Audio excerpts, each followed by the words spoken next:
Bienvenido a nuestra próxima clase en esta serie de Génesis 1 al 11. La serie se titula Las generaciones, revelando los secretos de la historia de la redención. Ahora, esta es una serie que he estado enseñando en mi iglesia, la Iglesia Bautista Gracia, los domingos por la mañana, pero por el tema del coronavirus y la cuarentena, hemos trasladado el formato a video y esta es la segunda clase en video.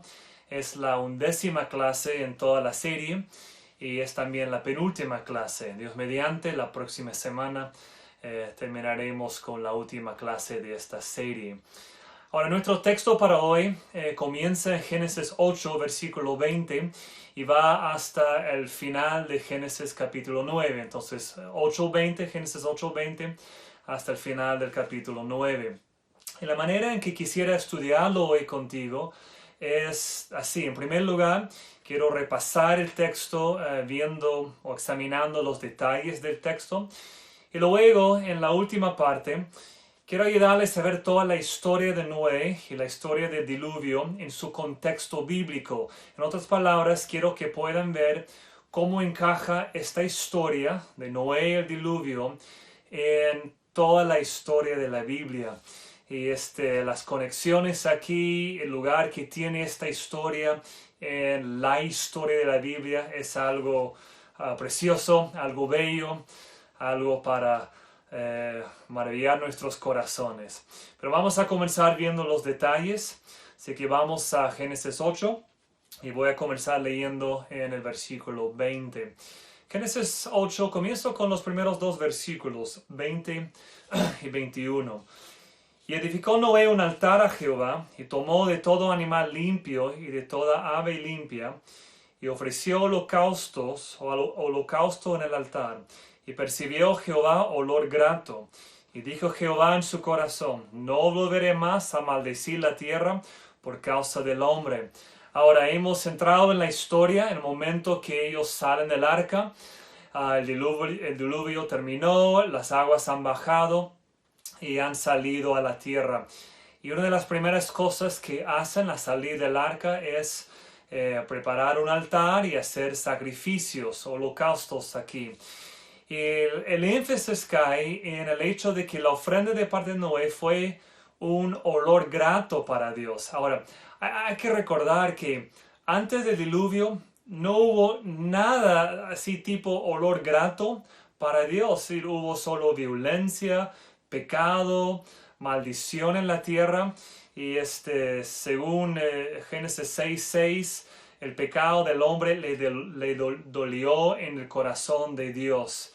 Pero ahora vemos algo totalmente distinto, un olor grato para Dios, ya Noé y su familia ofreciendo holocausto en la presencia de Dios. Es una familia, la única familia en la tierra buscando a Dios, olor grato. Seguimos en el versículo 21 y 22. Y percibió Jehová olor grato, y dijo Jehová en su corazón: no volveré más a maldecir la tierra por causa del hombre, porque el intento del corazón del hombre es malo desde su juventud. Quizás eso nos sorprende, quizás esperábamos ahí olor grato, entonces ¿qué ve Dios? Esperanza para los seres humanos, un corazón justo. Pero al contrario, vemos ahí Dios diciendo: no voy a maldecir la tierra. Sin embargo, el corazón del hombre es malo desde su juventud. De ahí vuelve a lo que dijo en la frase anterior: ni volveré más a destruir todo ser viviente como he hecho. Mientras la tierra permanezca, no cesarán la sementera y la siega, el frío y el calor, el verano y el invierno, el día y la noche. ¿Qué está pasando aquí? Dios ha decidido que nunca comenzará de nuevo con la creación como lo hizo con Noé. Es decir, nunca destruirá la creación como lo hizo en el diluvio.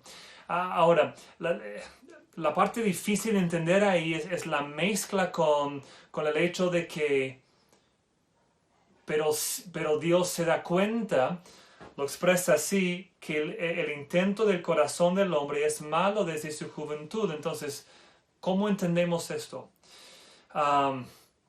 Dios no va a comenzar de nuevo porque sabe que el pecado del hombre persiste. Y Dios no quiere estar ahí abandonado su plan, comenzando de nuevo. No, si, la historia de la Biblia no va a ser una historia de Dios reiniciando a cada rato con la creación. Si Dios sabe que lo que hay en el corazón del ser humano es malo, es decir, no hay esperanza para un reinicio con la creación si el pecado persiste en el corazón humano. Y la verdad es que el pecado persiste en el corazón del ser humano. El rescate de Noé y su familia en el arca representará una salvación que Dios hará un día más allá para lograr sus propósitos. No debemos entender así como que Dios intentó otra vez con Noé, el hombre más justo, y otra vez su proyecto falló, como que Dios intentó algo que falló. Debemos entenderlo así. Dios a nosotros nos está mostrando el hecho de que aun si fuera a comenzar otra vez con el hombre más justo de la tierra, el pecado persiste en el corazón humano. Entonces, por medio de esta historia, el punto no es mostrarnos que quizás con un hombre justo podemos tener una salvación. No. La salvación que Dios hará siempre es por medio de juicio, y en medio de ese juicio encontramos una salvación. Y ese patrón volverá en muchos casos durante todo el Antiguo Testamento hasta llegar al Nuevo Testamento. Pero vamos siguiendo el texto. Génesis 9, versículo 1. Bendijo Dios a Noé y a sus hijos, y les dijo: fructificad y multiplicaos y llenad la tierra. Que vemos aquí, Dios bendice a Noé. Recuerda la importancia de esa afirmación. Vemos este tipo de bendición antes en esta historia o en la historia de la Biblia en el caso de Adán y Eva. Adán y Eva también, el texto dice que Dios los bendijo. Lo reitera aquí Dios con Noé. Y también reitera el hecho de que deben ser fructíferos, multiplicarse. Y es una señal para nosotros de que Dios ve este momento en la historia como un reinicio de la creación. Lo que hizo con Adán y Eva, bendiciéndoles, llamándoles a ser fructíferos y multiplicarse. Vemos aquí lo mismo en el caso de Noé. Es como un reinicio de la creación. Versículos 2 y 3. Génesis 9, 2 y 3. El temor y el miedo de vosotros estarán sobre todo animal de la tierra y sobre toda ave de los cielos, en todo lo que se mueva sobre la tierra y en todos los peces del mar, vuestras manos son entregados. Todo lo que se mueve y vive os será para mantenimiento, así como las legumbres y plantas verdes, os lo he dado todo. ¿Qué está pasando aquí? Otra indicación de que esto es como un reinicio de la creación es que Dios reitera el lugar de autoridad que el hombre tiene sobre los animales. Esta vez se expresa con el concepto del temor. Cada animal tendrá un miedo, un temor natural al hombre, y Dios le está dando los animales al hombre para su uso, para su beneficio.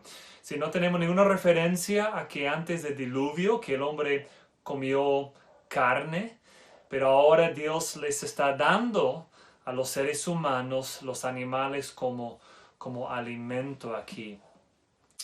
Génesis 9, 4 al 6. Pero carne con su vida, que es su sangre, no comeréis, porque ciertamente demandaré la sangre de vuestras vidas. De mano de todo animal la demandaré, y de mano del hombre, de mano del varón su hermano demandaré la vida del hombre. El que derramare sangre de hombre, por el hombre su sangre será derramada, porque a imagen de Dios es hecho el hombre. El tema que une estos tres versículos es el tema de la sangre. Ahora, primero, El hombre no debe comer la sangre de los animales, comer la carne, perdón, de los animales con la sangre. Ese es el mandato que Dios les da. Ahora, yo lo entiendo así, que eso significa que debían cocinar la carne para no comer la sangre con la carne. Comer, claro, la sangre con la carne. La explicación de Dios para este requisito es que no debían comer lo que contiene la vida, la sangre. Luego, Dios vuelve al tema de la sangre humana y la vida. Entonces, Dios está tomando el concepto de sangre que contiene la vida, entendemos eso, por eso no si hubo la prohibición de no comer la carne con su sangre, y también la prohibición contra, otra vez el concepto de sangre, de quitarle la vida, de tomar la vida de otro. El castigo consiste en vida por vida. Dios establece la prohibición contra el asesinato. Si un animal mata a una persona, dice, el animal debe morir. Si una persona mata a otra persona, el asesino debe morir. El gran fundamento para este requisito es el hecho de que el ser humano ha sido hecho a la imagen de Dios. Y como es hecho a la imagen de Dios, es prohibido tomar la vida de otra persona.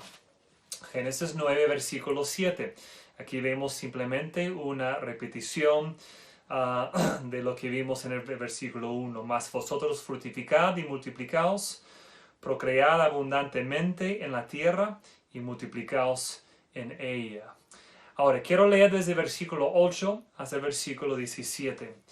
Y habló Dios a Noé y a sus hijos con él, diciendo: He aquí que yo establezco mi pacto con vosotros y con vuestros descendientes después de vosotros, y con todo ser viviente que está con vosotros, aves, animales y toda bestia de la tierra que está con vosotros, desde todos los que salieron del arca hasta todo animal de la tierra. Estableceré mi pacto con vosotros. No exterminaré ya más toda carne con aguas de diluvio, ni habrá más diluvio para destruir la tierra. Y dijo Dios: esa es la señal del pacto que yo establezco entre mí y vosotros y todo ser viviente que está con vosotros por siglos perpetuos. Mi arco he puesto en las nubes, el cual será para señal del pacto entre mí y la tierra. Y sucederá que cuando haga venir nubes sobre la tierra, se dejará ver entonces mi arco en las nubes, y me acordaré del pacto mío que hay entre mí y vosotros y todo ser viviente de toda carne. Y no habrá más diluvio de aguas para destruir toda carne. Estará el arco en las nubes, y lo veré, y me acordaré del pacto perpetuo entre Dios y todo ser viviente, con toda carne que hay sobre la tierra. Dijo pues Dios a Noé: esta es la señal del pacto que he establecido entre mí y toda carne que está sobre la tierra. Entonces, ¿qué está pasando aquí? Dios establece un pacto con Noé. Noé es la primera persona con la que Dios habló en términos de un pacto. Lo hizo cuando Noé se estaba preparando para entrar al arca con su familia, capítulo 6, versículo 18, y lo dice también, o lo menciona también después del diluvio, cuando Noé sale del arca.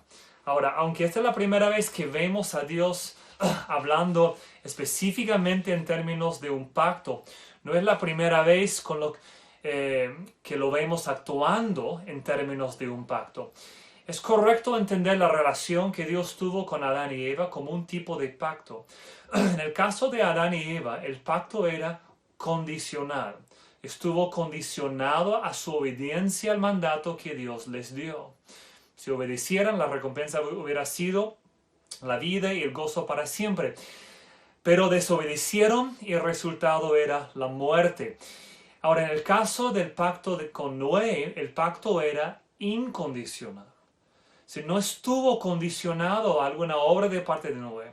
Normalmente un pacto tiene dos partes, dos conjuntos de expectativas, uno para ambas partes involucradas en el pacto. Pero en este caso no hubo responsabilidades vinculadas a Noé. Dios tomó toda la responsabilidad. Era un pacto incondicional en este sentido. Ahora, ¿cuáles son los términos del pacto incondicional? Tiene que ver con el juicio y la salvación. Cuando Dios habló por primera vez de su pacto con Noé antes que entraron al arca, fue para señalarles el hecho de que estaba comprometido con su salvación. Los rescataría del juicio venidero y la destrucción. En eso consistía la mención de su pacto con Noé antes del diluvio. Ahora, cuando salieron del arca a un mundo nuevo, su pacto fue un compromiso de nunca más destruir la tierra con una inundación o con un diluvio. Un detalle muy importante es que el pacto de Dios se hizo no solo con la humanidad, sino también con los animales de la creación. Su compromiso es con toda criatura viviente. Entonces Dios juzgó la tierra en el diluvio, pero salvó a algunos animales y a algunos seres humanos. El compromiso de Dios con este pacto es que, a pesar de su maldición sobre la creación y la persistencia del pecado en el corazón humano, Dios no ha terminado ni con el mundo entero, ni con el mundo natural, ni con los portadores de su imagen. Aunque Él es un Dios que juzga, también es un Dios que salva y está comprometido con ambas grandes obras, con el juicio y con la salvación. Ahora, Génesis 9, versículos 18 y 19. Y los hijos de Noé que salieron del arca fueron Sem, Cam y Jafet. Y Cam es el padre de Canaán. Estos tres son los hijos de Noé y de ellos fue llena toda la tierra. Entonces los hijos de Noé, Cam, Sem, Cam y Jafet, de esos tres vinieron todas las personas del mundo. Ahora, versículo 20 hasta el versículo 27. Después comenzó Noé a labrar la tierra y plantó una viña. Y bebió del vino y se embriagó y estaba descubierto en medio de su tienda. Y Cam, padre de Canaán, vio la desnudez de su padre y lo dijo a sus dos hermanos que estaban afuera. Entonces Sem y Jafet tomaron la ropa y la pusieron sobre sus propios hombros y andando hacia atrás, cubrieron la desnudez de su padre, teniendo vueltos sus rostros, y así no vieron la desnudez de su padre. Y despertó Noé de su embriaguez y supo lo que le había hecho su hijo más joven, y dijo: maldito sea Canaán, siervo de siervos será a sus hermanos. Dijo más: bendito por Jehová mi Dios sea Sem, y sea Canaán su siervo. Engrandezca Dios a Jafet, y habite en las tiendas de Sem, y sea Canaán su siervo. Ahora, ¿qué vemos aquí? Vemos algo recontra triste, y es que el pecado persiste. Y esa es la historia que no siempre aparece en el material de la escuela dominical, de los niños, cuando se cuenta la historia de Noé. Si no tienes una comprensión de cómo esta historia entra en la historia completa de la Biblia, quizás no vas a entender por qué esta parte fea de la historia de Noé. ¿Qué pasa? Noé planta una viña, descubre cómo fermentar las uvas para que se conviertan en vino, toma el vino y se emborracha. Termina acostado, desnudo en su tienda, totalmente borracho. Cam, el hijo de Noé, entra a su tienda, lo ve acostado ahí desnudo, sale, lo cuenta a sus hermanos, ellos entran cara atrás para no ver la desnudez de su padre, le cubren con una ropa y ellos salen. Y cuando Noé se despierta, descubre lo que Cam había hecho. Ahora, Noé pronuncia una maldición sobre los descendientes de Cam, específicamente sobre su hijo, el hijo de Cam, el hijo Canaán. Y la maldición tiene que ver con que los descendientes de Cam serán los siervos de los descendientes de sus hermanos. Y Noé se da vuelta y pronuncia esa maldición sobre los descendientes de Cam, los descendientes de Canaán. Y luego se da vuelta y pronuncia una bendición sobre Sem y Jafet, específicamente sobre sus descendientes. Luego invoca una bendición sobre Jafet, primero sobre Sem, luego sobre Jafet para que Dios lo engrandezca y habitara en las tiendas de Sem. Para ambos, Canaán, como representante de los descendientes de Cam, será él un siervo de Sem y Jafet. Ahora, quiero responder brevemente a 3 preguntas y de ahí poner esta historia en su contexto. Una primera pregunta: ¿por qué es tan problemático el tema de ver la desnudez de Noé? Y solo quiero volver al primer pecado de Adán y Eva y recordarles que ahí inmediatamente pecan y se dan cuenta de su desnudez. Entonces, el hecho de que Cam entra, observa, ve la desnudez de su padre y no siente vergüenza, simplemente sale y lo cuenta a sus hermanos. Hay una cierta indicación de que salió y se burló de su papá. No sabemos exactamente lo que hizo, pero lo que sí vemos es que no tiene ese mismo sentir del peso, del problema del pecado de su papá y el problema de su desnudez, esa conexión con el pecado original. Y lo que esto revela es que el pecado del hombre persiste, porque vemos qué cosas: pecado, Noé borracho, embriagado, fuera de control, y también esa conexión con el pecado, lo que vimos en el caso de Adán y Eva, la desnudez. Y vemos tanto el pecado de Noé, la reacción pecaminosa de Cam, y es triste.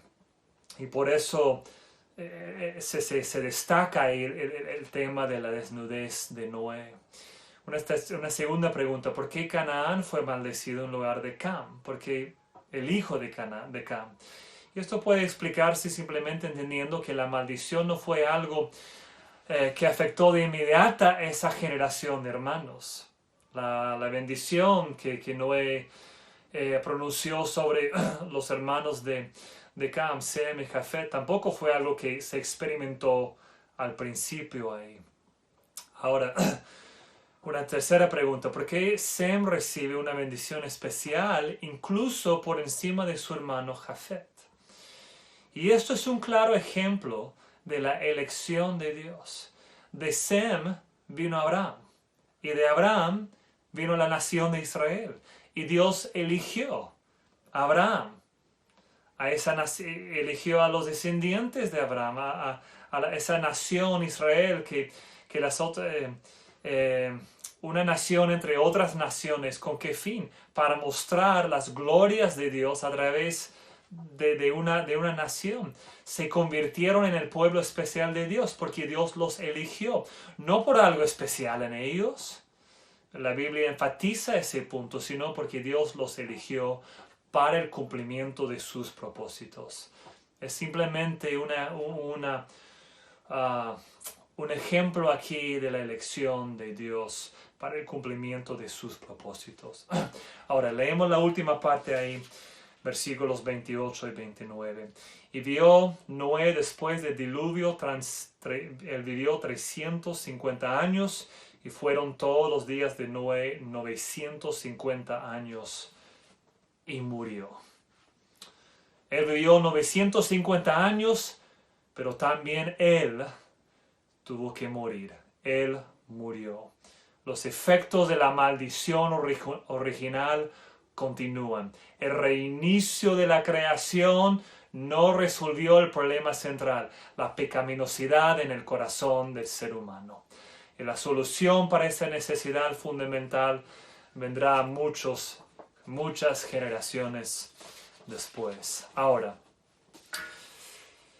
¿cómo entendemos la historia de Noé y el diluvio en el contexto de toda la historia de la Biblia?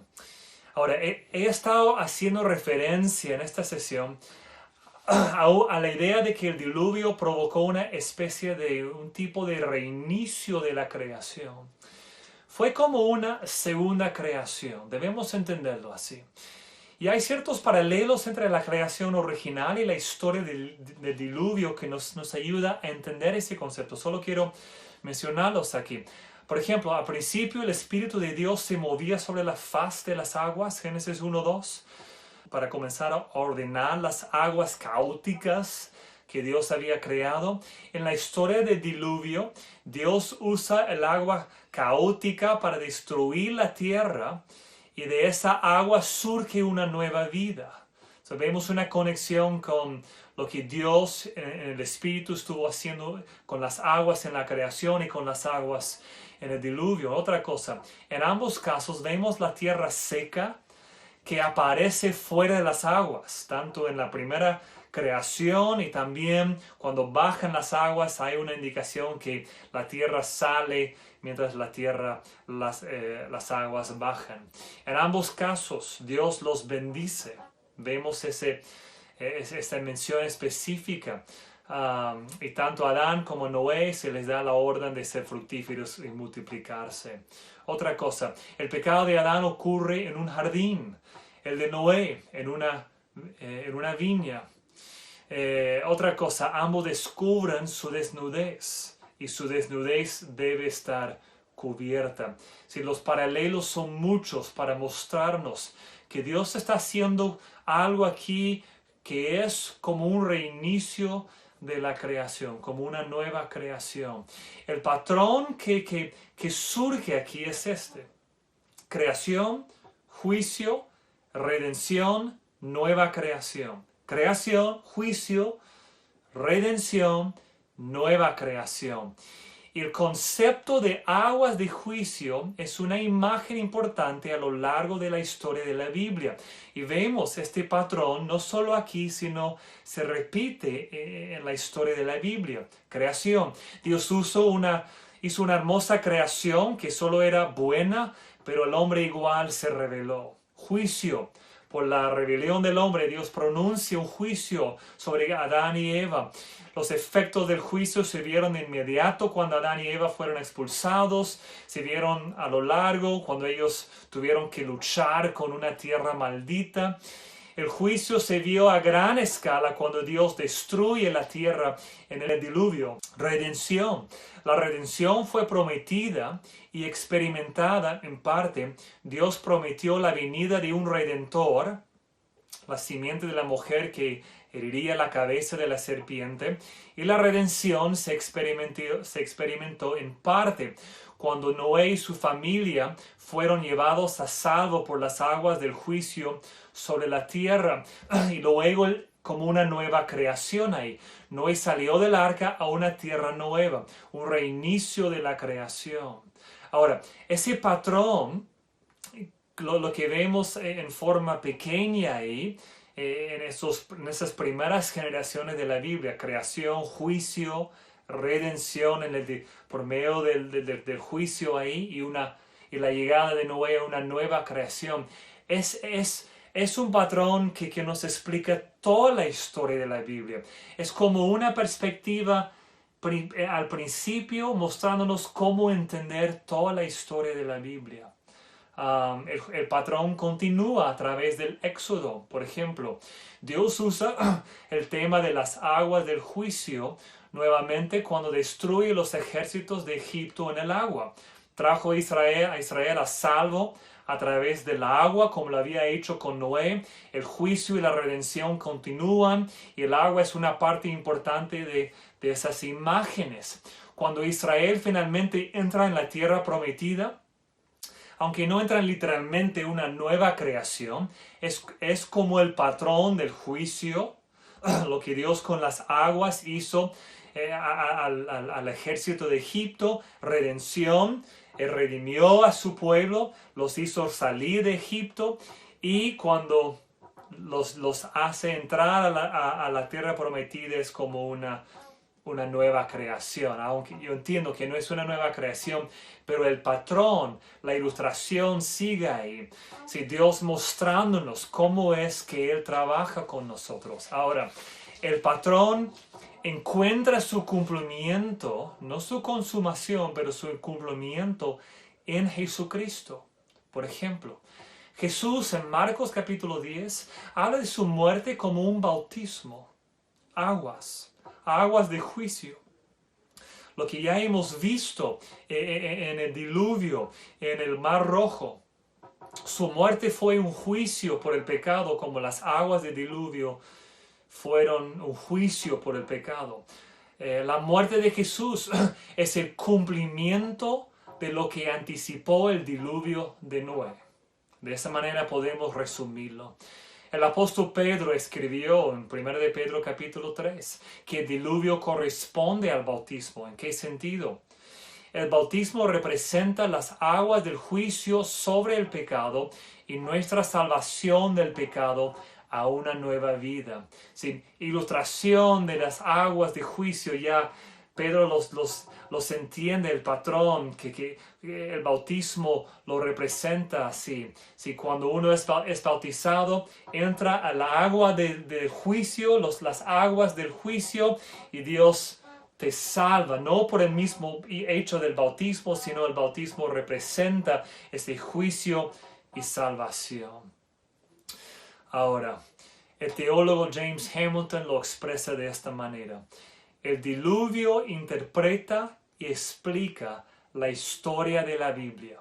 El pecado, el juicio por el cual viene la salvación, el nuevo pacto y la nueva creación. El pecado, el juicio por el cual viene la salvación, así entendemos el diluvio, el nuevo pacto, lo que Dios hizo con Noé cuando salió del arca, y la nueva creación, el nuevo mundo que encontró Noé. Y quiero terminar, esa historia del diluvio interpreta y explica toda la historia de la Biblia. Y quiero tomarlo y aplicarlo directamente a un pecador que viene a Jesús para salvación. Pecado. El camino hacia Jesús comienza para una persona cuando llega a ver la profundidad de su propio pecado. Los del tiempo de Noé no reconocieron su pecado y murieron sin esperanza. Pero el pecador hoy, pues, que reconoce su pecado, así comienza el camino de uno que quiere acercarse a Jesús. Luego, juicio y salvación. Jesús tomó nuestro juicio en la cruz, así que podemos ser salvos, rescatados del pecado, porque Él tomó ese juicio. Su muerte fue como las aguas caóticas del diluvio. Él murió en nuestro lugar y resucitó para nuestra salvación. Nuevo pacto. Jesús les dijo a sus discípulos antes de morir que su muerte establecería un nuevo pacto. Lo recordamos cada vez que celebramos la Santa Cena. Jesús dijo, este es el nuevo pacto en mi sangre. Es el nuevo pacto basado en su gracia. Somos aceptados por Dios, no por alguna obra de justicia, sino por su gracia. En eso consiste el nuevo pacto. Y nueva creación. El creyente recibe de inmediato una nueva vida. Disfrutamos de ciertos aspectos de la nueva vida ahora. Gozo en sufrimiento, paz en la tribulación, comunión con Dios, comunión con otros creyentes y mucho más. La consumación final de la nueva vida espera la nueva creación, lo que vendrá al final de los tiempos. Entonces, ¿cómo debemos responder a la historia de Noé y el diluvio? Debemos responder con profunda gratitud a Dios, que planeó esta gran salvación. Nos dio en la historia de Noé y el diluvio un patrón para entender toda la historia de lo que Dios está haciendo con nosotros. Y nos llama esta historia del diluvio a creer en Jesucristo, que Él entró a las aguas del diluvio, o las aguas caóticas de la muerte cuando murió en la cruz, y resucitó a una nueva vida, y ahora para establecer una nueva creación a la cual nos ha llamado para la eternidad. Dios es bueno, su salvación es buena, es real. Esperamos ese día que estaremos para siempre en esta nueva creación con Él. Que Dios te bendiga.